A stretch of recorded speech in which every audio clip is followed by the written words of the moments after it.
This week on the Fairfield County Farm Page, it's Fairfield County Fair time, and Connie Smith talks with the new fair manager, Stacey Fisher. Also, we get details on the Stock the Trailer contest and meet Addie Dennis with the Amanda Work and Win 4-H Club.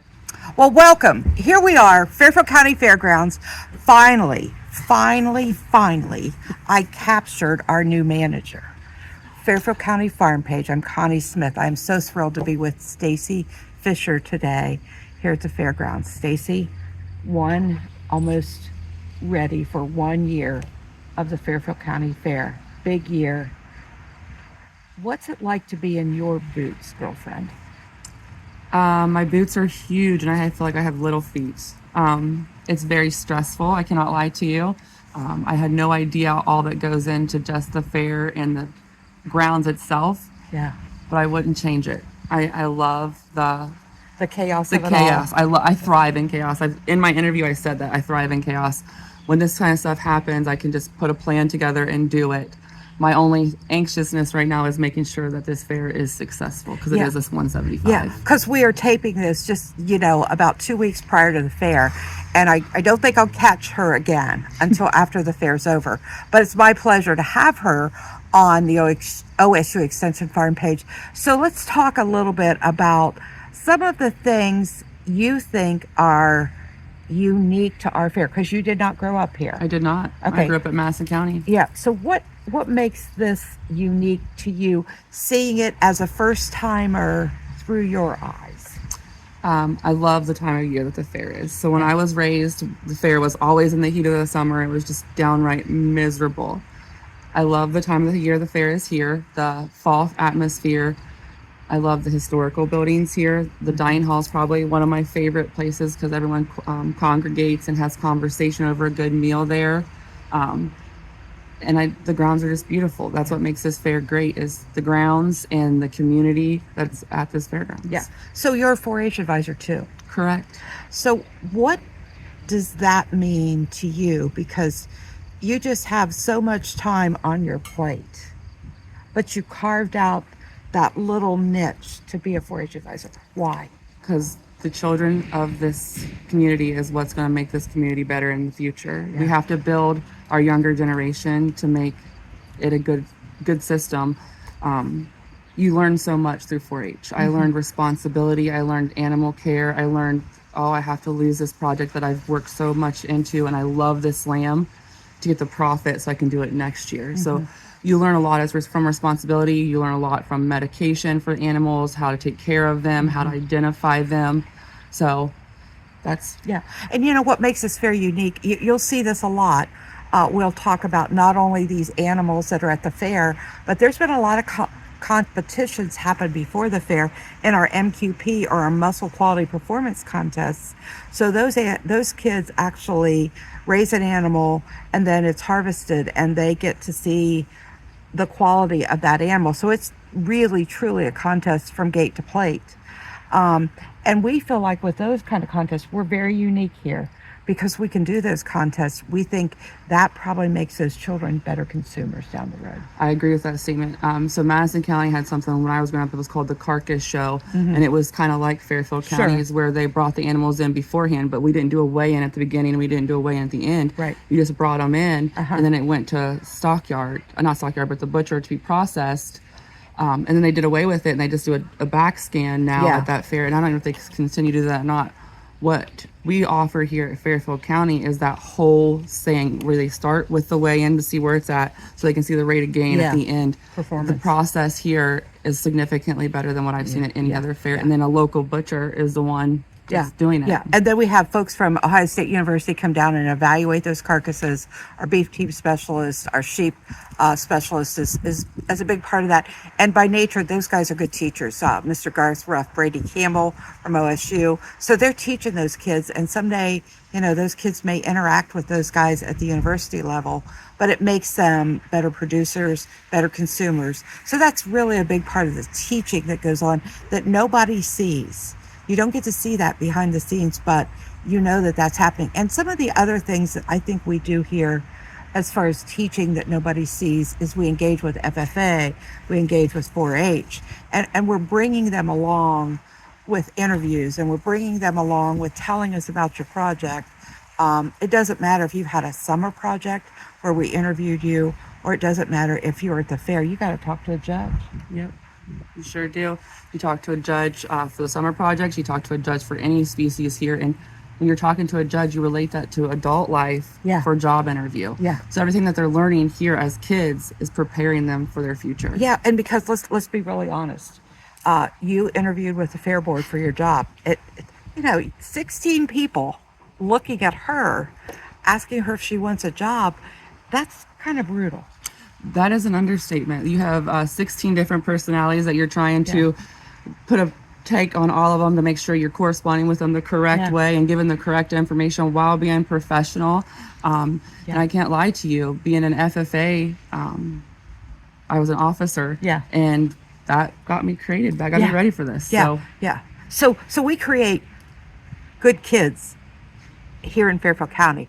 4-H FFA creates good kids everywhere. We celebrate good kids here on the OSU Extension Farm Page. That's part of the motto of the show. That's why I do this show. But I got to ask you one last question. Not quite had your first fair yet, but you're running up to it. Is this really your dream job? It is. I know it's stressful, and I know I have been crazy, and my husband said I haven't seen you since probably the middle of August, but this is my dream job. The first year I knew it was going to be rocky, but I know it's going to get better each year. I'm dealing with the community, and I can have a huge impact on getting more events here to have younger kids on the grounds and keep them in a safe place opposed to just running the streets, I guess. So yeah, this is my dream job. Yeah. Passion in your heart. Passion in my heart. I think that's why if you talk to her, or maybe you talk to any of the 16 directors for the fair, there's a little passion in our hearts. We're a little crazy, A lot crazy. We're a lot crazy, aren't we? we are. But we have fun, and that's the big thing. Fairfield County Fair, October 5 through the 11th. If you're not here, I don't know what to tell you. You're missing the best party in the summer and the fall. Be at the Fairfield County Fair. Come be our guest and celebrate 175 years of good stuff. Make memories with us. Make memories with us. Yeah. Thanks, Stacey. Thank you, Connie. Join the Fairfield County Fair as they collect non-perishable food items to support our neighbors across the county. Drop off canned goods at the Fairfield County Fair from October 5th through the 11th to help stock the trailer. There will be collection boxes for the community to drop off food at the maintenance shed, Ed Sands building, and the 4-H display barn. Our goal is to collect 10,000 pounds to help the Fairfield County Hunger Coalition fill pantries across the entire county. Good morning. Welcome to the OSU Extension Farm Page. Please welcome Addie Dennis with me today. What 4-H club are you in, Addie? Amanda Working Win. Okay. And how many years in 4-H? This will be my 9th year. Gosh, you've got all these answers really quick. And is this your last year? Or do you have one more to go? I got one more. You got one more to go. Okay. And where do you go to school? I go to Sheridan High School. And what grade? I'll be a junior. You'll be a junior. I remember when you were this tiny, showing steers. How'd that happen? I don't know. Like overnight. I hit a growth spurt. You had a growth spurt. Okay. Well, let's talk about your growth spurt, but let's talk about 4-H summer judging projects. Tell me what projects you took this year, Addie. So I took Pantry Panic and then Growmaster. Growmaster, what'd you learn? Everything. How to use a grill, what to cook, how to cook it. Yeah. What's the proper safety for it. Yeah. You think that'll help you down the road? Yeah. Have you tried marinades, rubs? Yeah, that was part of the book. Was it? Yeah. Did you make something special, your own special recipe? No, I didn't. Yeah. Very cool. Very fun. But it's really good education because you got to know what temperatures, teaching you to use a meat thermometer, the whole 9 yards. Absolutely. That's very important when you're grilling. Okay, Pantry Panic. I'm interested to know, what's that project about? So it's just like the name says it. It's not a very popular book, I've heard, and I feel like it really should be. So basically, the main name in it is Pantry Panic. So part of the book was going to a pantry, like a food pantry, and volunteering. And I decided to go to the LSS, which is the Lutheran Social Services on the west side of Lancaster. And I actually went 2 days to feel like some different perspectives on who visits. And then a lot of it was also recipes. So recipes that would be good for those that don't have a high income. Yeah. And food you'd find at a food pantry. But it was a really fun book, and I learned like a lot. I also started volunteering at Meals on Wheels because I wanted to see a different perspective on people that don't get meals as more of other people with those higher incomes. So I just learned a lot in that book, and I had a really fun time. Yeah.